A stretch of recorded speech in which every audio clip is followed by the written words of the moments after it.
Olá, meus queridos e amados irmãos em Cristo Jesus.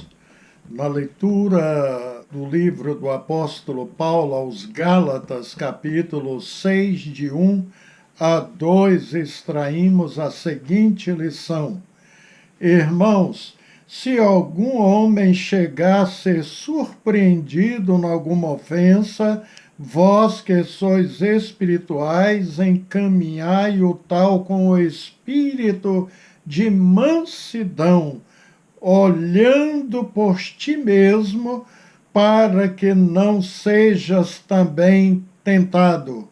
Levai as cargas um dos outros, e assim cumprireis a lei de Cristo.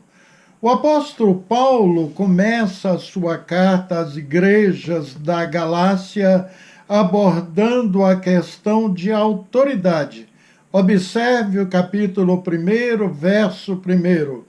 Paulo, apóstolo, não da parte dos homens, nem por homem algum, mas por Jesus Cristo e por Deus Pai, que o ressuscitou dentre os mortos. Essa autoridade, ele disse, que veio diretamente de Jesus Cristo. Portanto, tudo que ele pregou veio diretamente dos céus de Deus. Como não acreditar, portanto, nesses ensinos? Agora é importante mostrar aos irmãos que Paulo não saiu pregando de qualquer jeito. Ele teve um período de preparo nas escrituras sagradas e espiritualmente, revendo seus conceitos, os ensinos que havia aprendido de forma errada quando era fariseu. Um versículo revela isso claramente. 3 anos passaram antes de Paulo encontrar os apóstolos em Jerusalém. É o que lemos em Gálatas 1, versículo 18. Observem. Depois, passado 3 anos, fui a Jerusalém para ver a Pedro e fiquei com ele 15 dias. Então está bem claro o que eu acabei de afirmar. Sem dúvidas, entre diversos ensinos de Paulo, a frase levai as cargas um dos outros tem confundido muitos irmãos, especialmente aqueles que têm pouca intimidade com as escrituras sagradas. Como entender esse ensino de Paulo? Levai as cargas um dos outros, e assim cumprireis a lei de Cristo. Levar as cargas de um irmão ou outra pessoa qualquer não significa que eu ou você devamos assumir a vida do outro.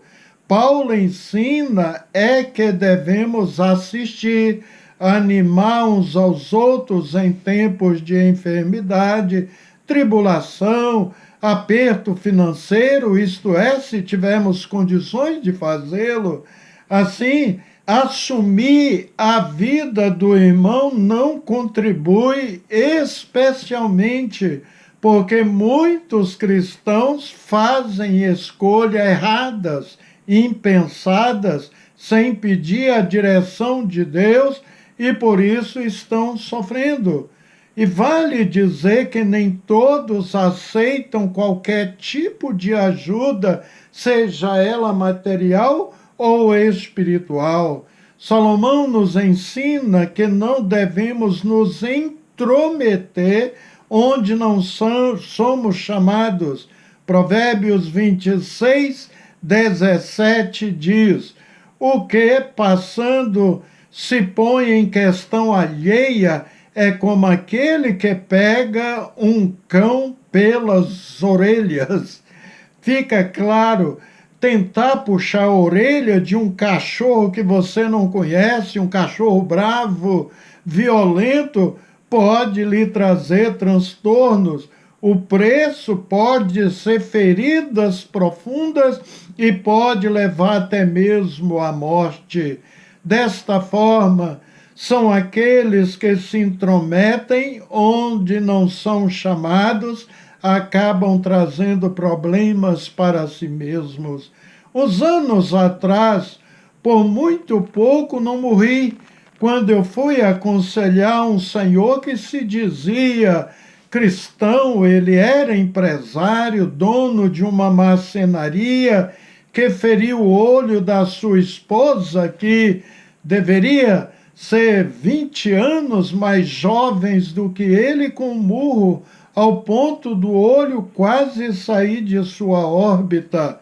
Ele pegou um porrete, armou e só não me acertou porque eu me levantei e me retirei. E ele usou essa expressão: sai daqui imediatamente, senão eu quebro a sua cabeça com este pau. E ele estava vermelho de ira, de raiva. Então, corri perigo naquele lugar e eu não pude fazer nada a não ser interceder por ele posteriormente. Depois, queridos, uma estora de madeira pesando quase 1 tonelada imprensou a cabeça dele dentro de um caminhão e a sua morte foi horrível de se ver. Ficou desfigurado, praticamente sem rosto, mas quero deixar claro que nunca desejei a morte dele. Pelo contrário, por ele orei e espero que ele tenha acertado a sua vida com Deus antes de partir desta vida para a eternidade. Já vimos casos de pessoas que foram apartar uma briga e acabaram morrendo no lugar dos briguentos. São milhares de exemplos mundo afora. Já li casos de pessoas que levaram para dentro de suas casas mendigos, drogados, e esses acabaram estuprando, matando para roubar, ou seja, destruindo a vida do seu benfeitor. No mês passado, um idoso de 63 anos foi encontrado morto pelos bombeiros entre os escombros de uma casa que foi incendiada. Isso aconteceu numa quinta-feira, dia 27 de maio, em Três Barras, no norte catarinense. De acordo com a polícia militar, a vítima teria levado marteladas de um homem que dividia a casa com ele após uma briga por causa de uma oração. Este idoso estava ajoelhado, orando, e aquele companheiro ali que compartilhava com ele aquela casa simplesmente o matou, irritado com as suas orações. E pasmem a justificativa dele para a polícia: como não achava emprego e estava muito oprimido depois que saiu da prisão, pois já havia cumprido uma pena de homicídio, então ele queria voltar para a prisão. E ele disse que matou porque ele queria voltar para a prisão. Então, esse nosso irmão idoso, ele tentou acolher, levar as cargas deste ex-prisioneiro e perdeu a sua vida. Salomão teve razão em escrever isso. Olha, levar as cargas um dos outros não é assumir a vida da pessoa. Outro exemplo: como ajudar uma pessoa pessimista? Ele não crê em milagres, não crê em Deus. Moisés viu isso de perto muitas vezes.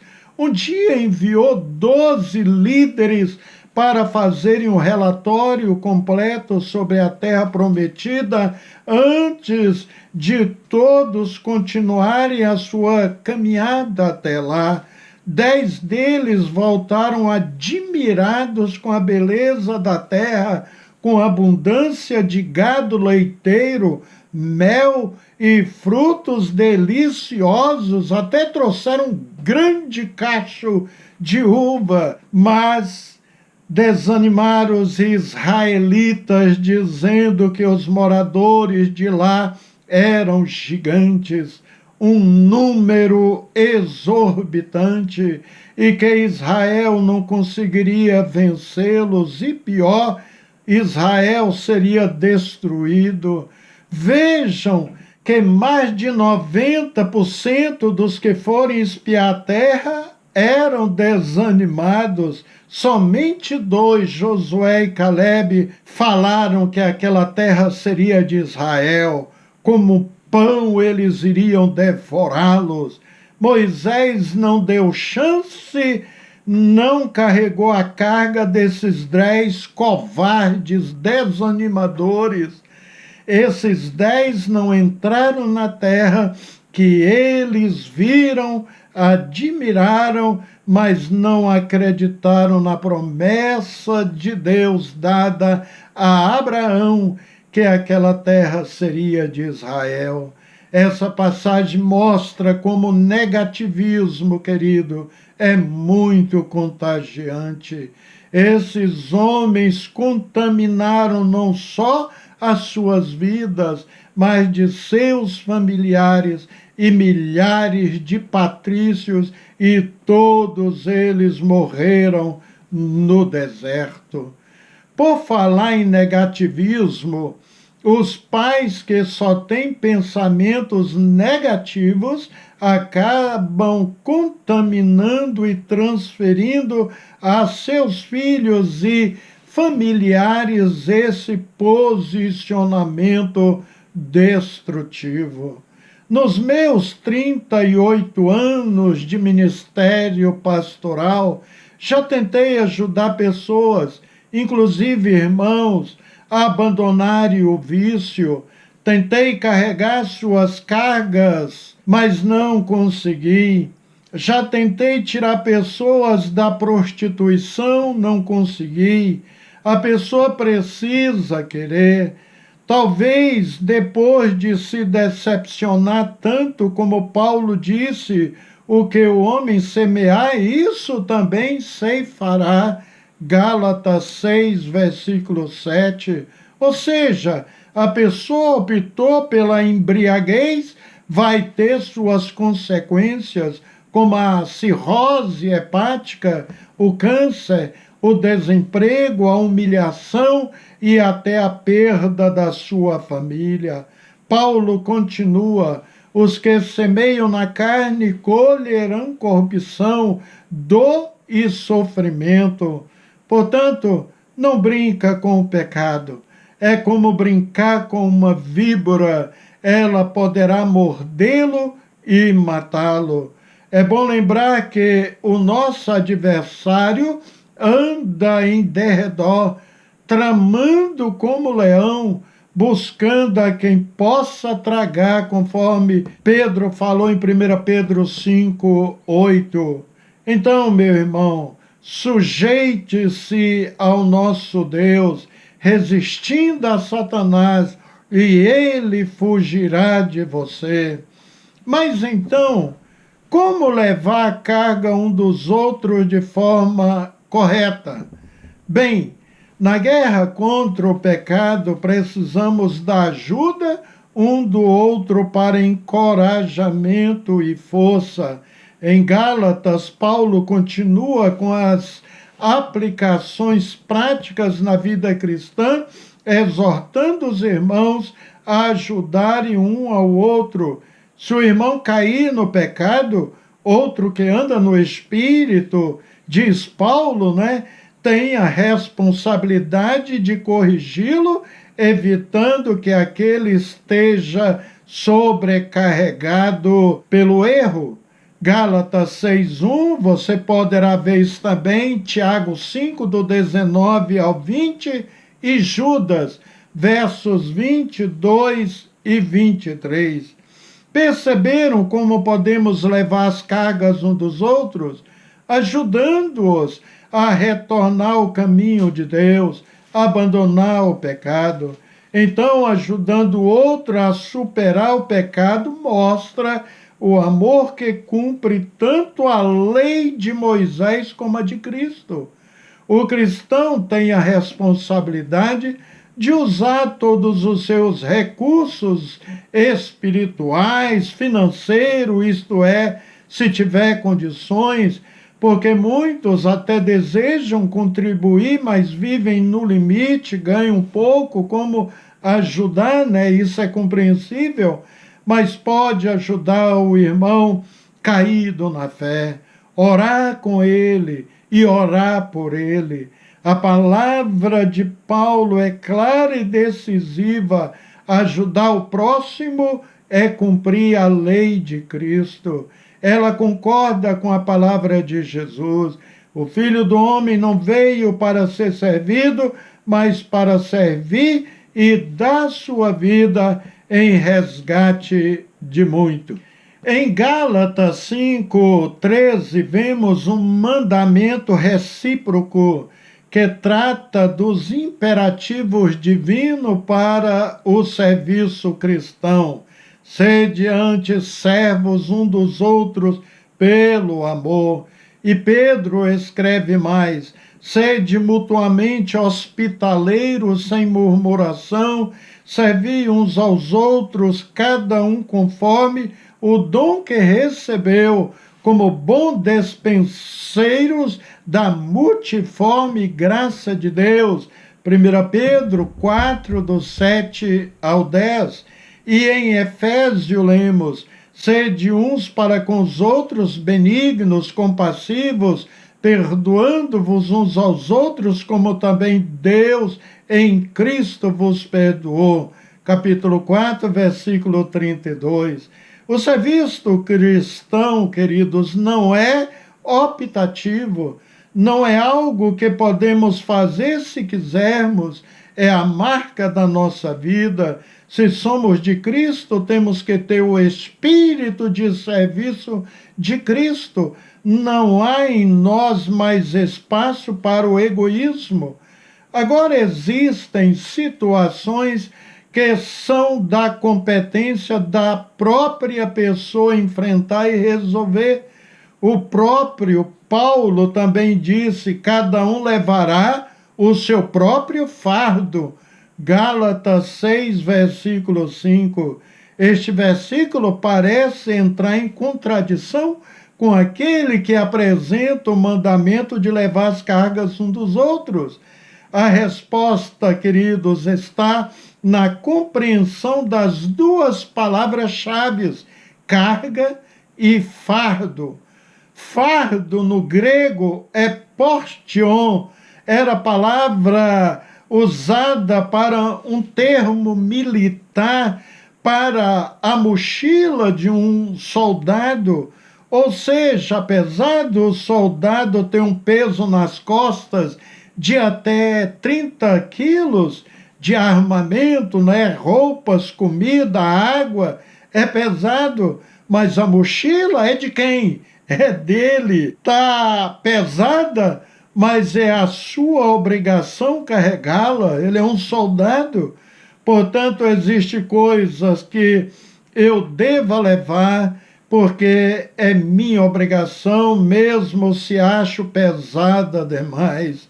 Mas a palavra carga, no grego, baros, refere-se àquilo que é pesado. Este peso é uma carga muito grande para alguém carregar sozinho.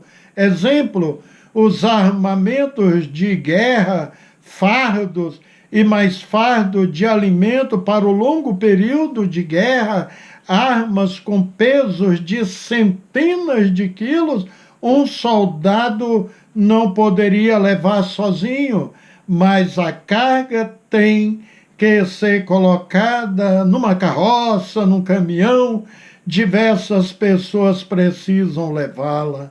Compreender a diferença de fardo e carga, é possível que haja entre nós, irmãos, sobrecarregados.